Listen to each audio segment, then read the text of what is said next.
Discount creams! Buy one, get one free! Come on, people, don't miss this! If you're looking for quality bargains, then you've Need something?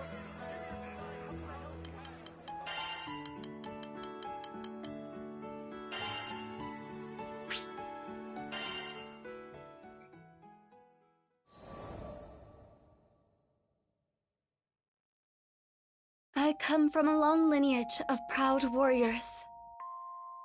We had a great number of visitors at our dojo, many of them masters of their respective disciplines.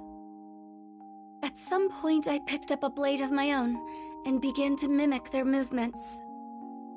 Back then, I enjoyed the training for what it was, valuing the journey over the destination. That is, until I met him, the Supreme Swordsmaster of the Eternals, Eata, once known as the demon Zamba.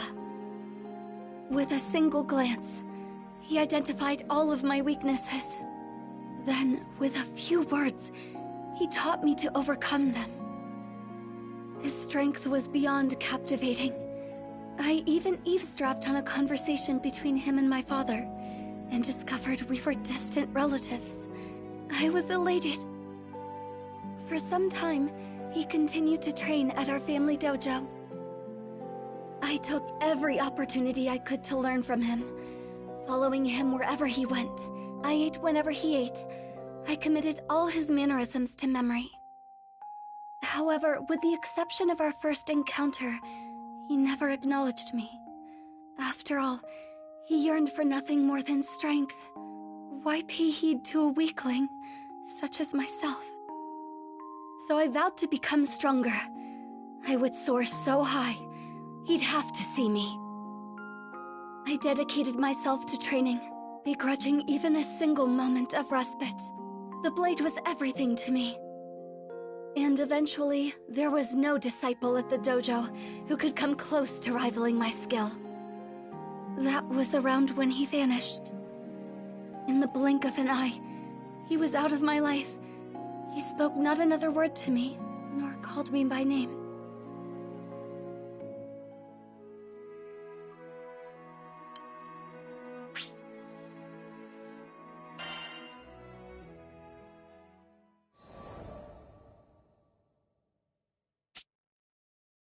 I was meditating in the forest one day when a group of travelers approached me.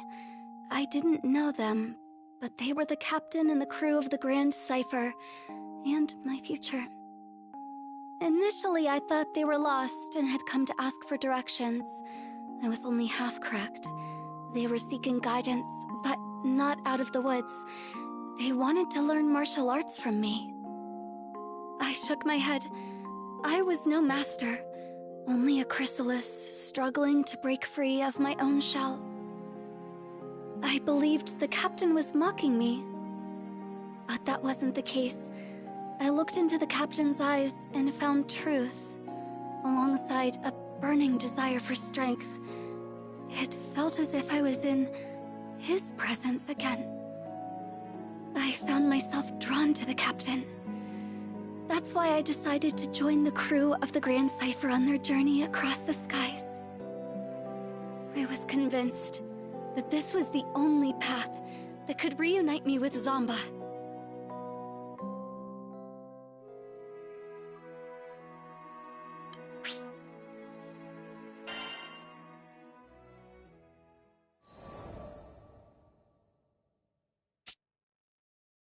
One day, I encountered an adorable Harvan girl at a local market. I'd already finished my shopping, so I decided to accompany her to a nearby cafe for tea and conversation. Upon parting, I asked for her name. She proudly introduced herself as Thief, one of the 10 Eternals. I had heard that Zamba once cared for a child of the same name. A jealousy brewed within me that I hadn't felt before. Zamba had taken notice of her, yet he never once acknowledged me during our time together. My inner peace had been shattered. I retreated to the mountains and started my training anew. But the more I tried to find direction, the more I realized how lost I truly was. It was Lyria and the captain who brought me back. They appreciated me for who I was. Nothing more, nothing less. Perhaps I too could learn to love the living, breathing me, and not a ghost of the future. That thought filled me with so much contentment. I was ready to give up on chasing Zomba. But the universe works in strange ways. As soon as I was about to let go, Fief helped bring me and Zomba together again. It was then I finally put into words how I felt. I spoke about how I wanted him to acknowledge me, to call my name. He listened quietly, and for what I felt was the first time, truly saw me. But I had yet to see and love myself. As part of my quest for self-discovery, I crossed blades with Zomba. No, Eata. We fought for days. He no longer believed I was a weakling. After our battle, we visited the tea shop, and it was there that he first addressed me by name. Never had tea and cake tasted so sweet to me. Now, with nothing holding me back, I am free to soar toward ever greater heights with my beloved companions on the Grand Cipher.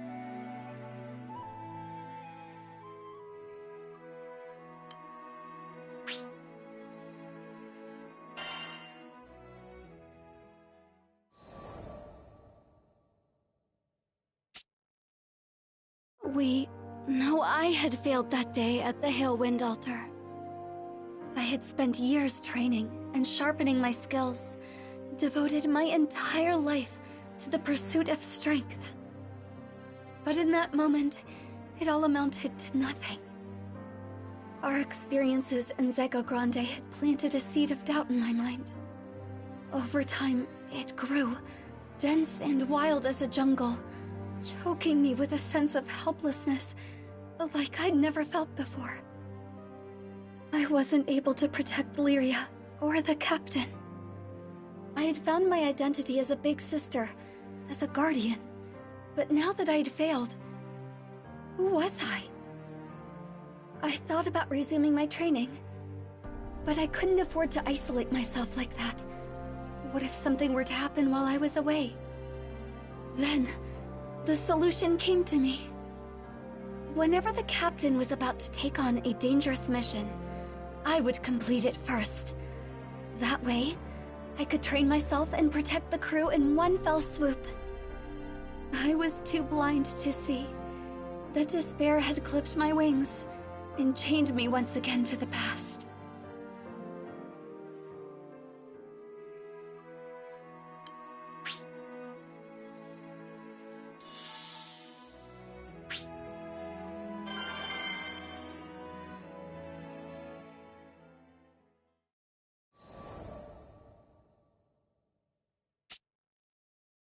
Are there any particularly dangerous missions available? Sierra Carte, with her usual cheery disposition, set a list of options before me. Sure are. We've got a few jobs here that only a crew of your caliber could handle. In fact... She paused and looked at me with a quizzical expression. You know, I can't even remember the last time I saw you here by your lonesome. Don't you usually do things as a crew? I told her I intended to undertake these missions alone, as part of my training. I gotcha. The grind never ends for you, huh? Just don't push yourself too hard, you hear? I nodded, only half acknowledging Sierra's words. After deciding upon a venture, I chartered a small carrier vessel which would take me to a nearby island. As the ship was tossed about the turbulent winds, I closed my eyes and looked for peace within. This is for their sake, as well as mine.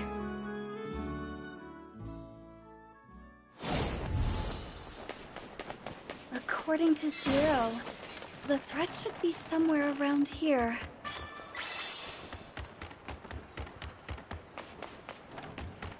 I sense great evil. Just a little farther.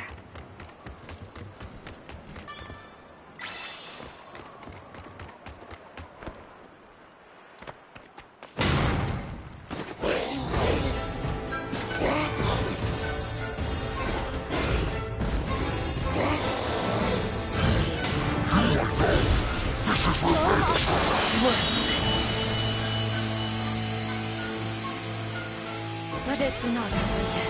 I will not rest while evil runs free.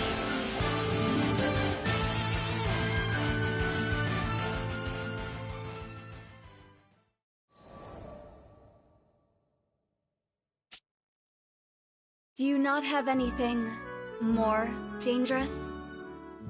I made quick work of the mission and returned at once to Sierra. She seemed taken aback when I demanded more work, but I was determined. If someone had to risk their life, better me than the captain. The crew didn't have to know.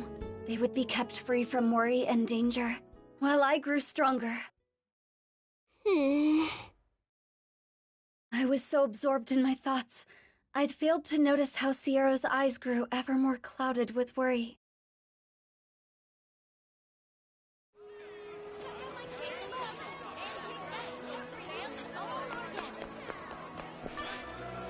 Need something?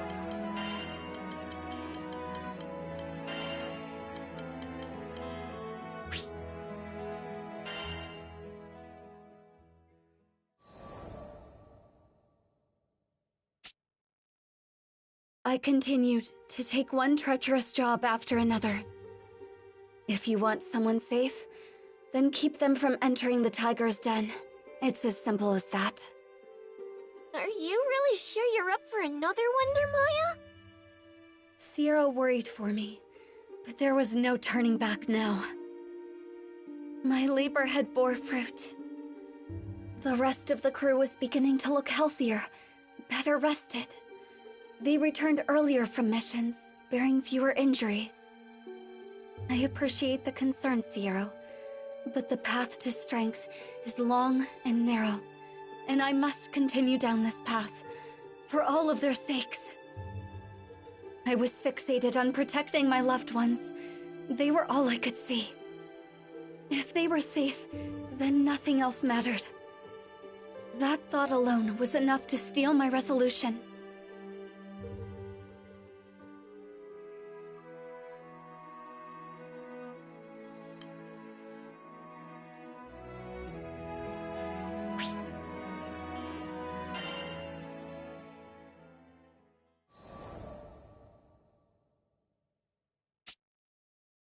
On days without work, I would meditate on the deck of the Grand Cipher. One day, the voice of Vern broke through my meditations. I don't know. She looks pretty wound up. Wouldn't she usually have dozed off by now? I'm telling ya, something's going on. He was livelier than ever. Perfect. You shouldn't push yourself too hard, Narmaya. And sweet, tender Lyria. Yes, this was how things should be. I cracked open my eyes and stole a hopeful glance at the captain. But on that kind face, I could read only worry and distress. I wanted nothing more than to comfort my darling. No, I was acting for their sakes. I had already come so far. If I could just hold to my path a little longer, make the skies a little safer, then I could go back to being their big sister. I needed more strength. I needed to be worthy of this family. The crew of the Grand Cipher was powerful, but in the end, we were only small people in a vast sky, filled with endless dangers. If I didn't get stronger, one day that sky would engulf us. I had to protect them. I could protect them. All I was lacking was time.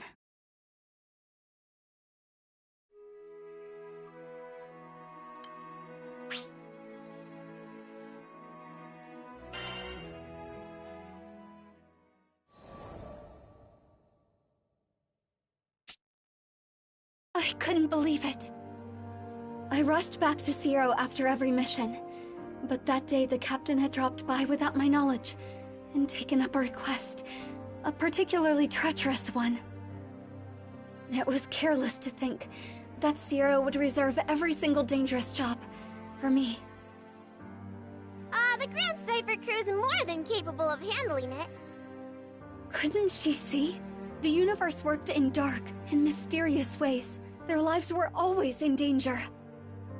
If I allowed monsters to wander free through the skies, their rot would continue to seep until I, just one lonely figure, could no longer hold back the tide. I had to hunt them all down. There was not a moment to lose. I had to cut down the root of evil, so it could never spread again. I would not kill out of malice, nor did I seek meaningless violence. But when weighing the lives of my loved ones against the lives of these beasts, the answer was clear. As long as their threat persisted across the skies, the crew would never truly be safe. And so I would wield my blade to protect the crew and the helpless. For the captain, I would become the harbinger of death. Everything is for the captain. My captain. My dearest captain. I would kill, and kill, and kill, and kill. Every last threat.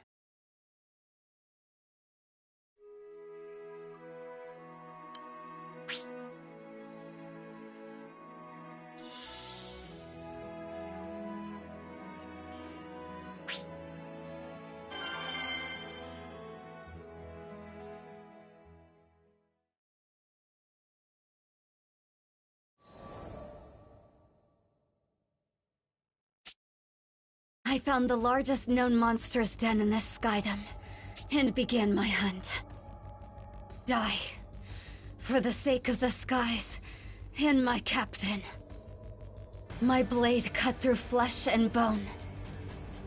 Again, again, again and again. And soon, time lost all meaning. How long was I there? Perhaps 3. Or even 4 days. My grip went numb, my vision blurred, my body grew heavy. But I couldn't stop. Not here.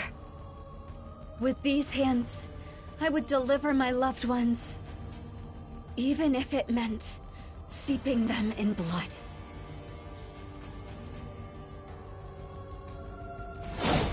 Next is 979. I must stay strong. For the captain.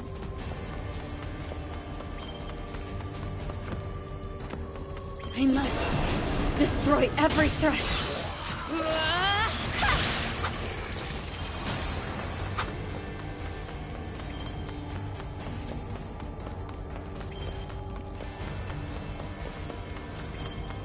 They must all be eliminated. Rain on the hills.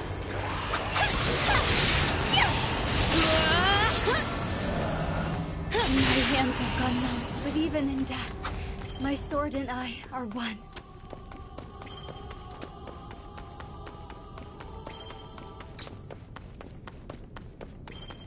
Out of my sight.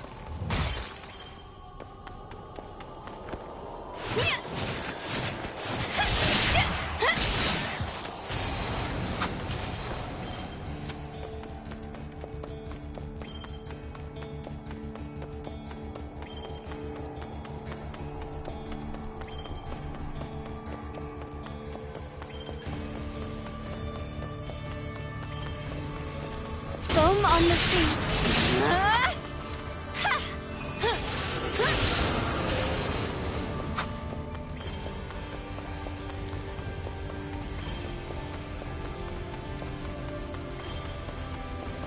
To see me is to see death.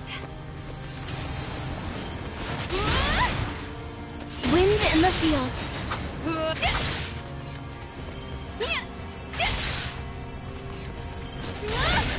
999. There's more above me. I can feel it.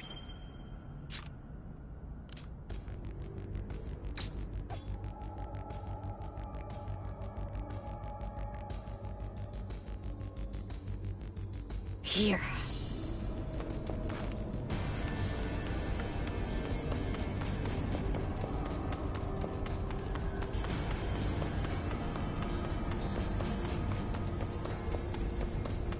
Sing, my blade. Float.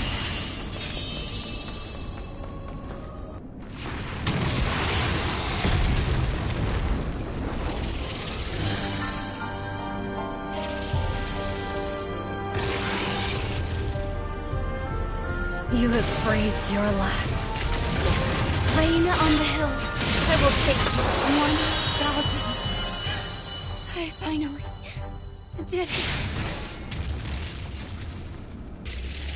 Wait. There's more of that. Impossible.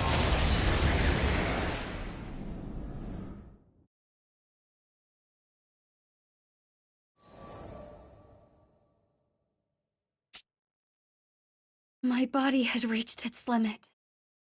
I had managed to fend off countless hordes of monsters, but more kept creeping from the shadows. I summoned the last of my strength for one final swing.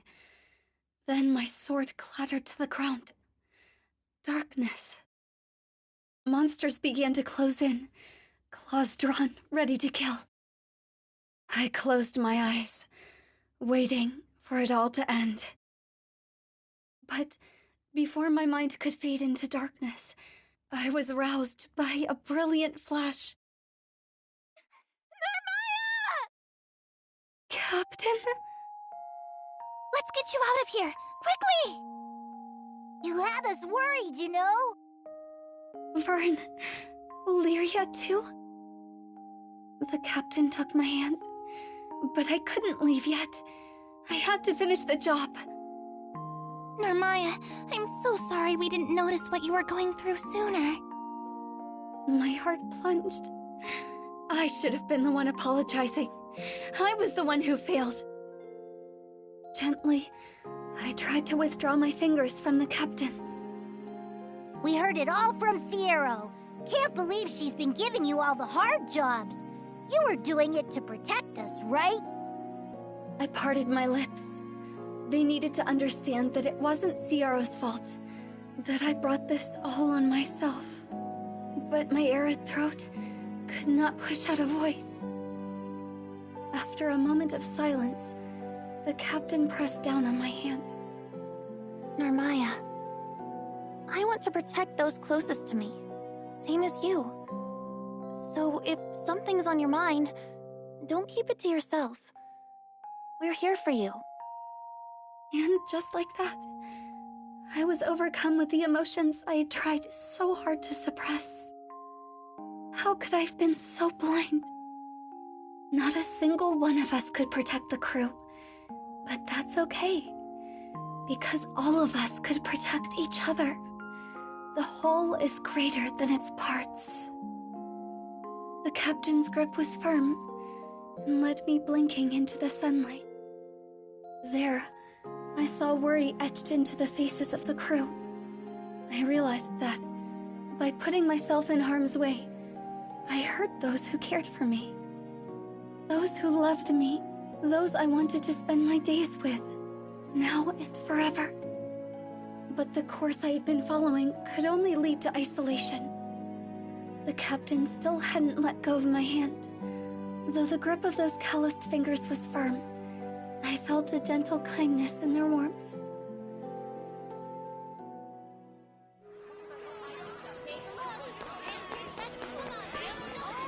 Hello.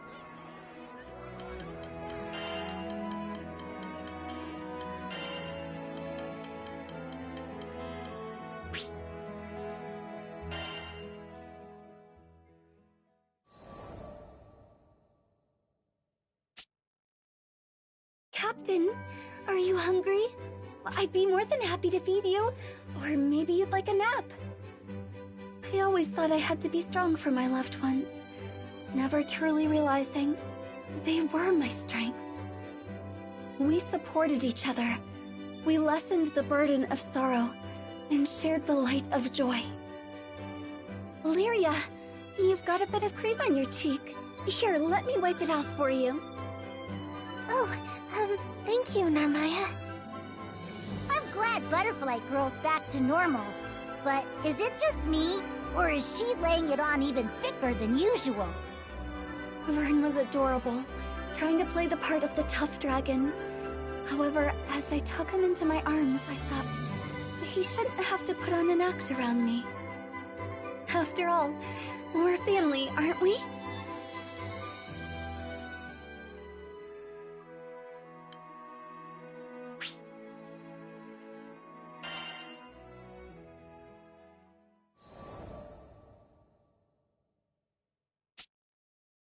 On a bright, quiet day, I had a sparring match with the captain. I once locked myself away from the world in the pursuit of strength, training in solitude. But I've since found that I train best with those I love around me, to lend me a guiding hand or an encouraging voice. The captain held nothing back during our session. It seems I'm not the only one who has grown stronger. Our blades rang bright and clear, and the captain's smile is a clear reminder of how far I'd come. After training was over, we stood for a while longer on the deck of the Grand Cipher, feeling the breeze. Above us, the azure sky was spread as far as the eye could see, its splendor too much to take in all at once. I felt as if I would be consumed by the sky itself, and grasped the captain's hand. In that moment of peace, I swore that I would keep learning and growing. Not alone, but together with those I love.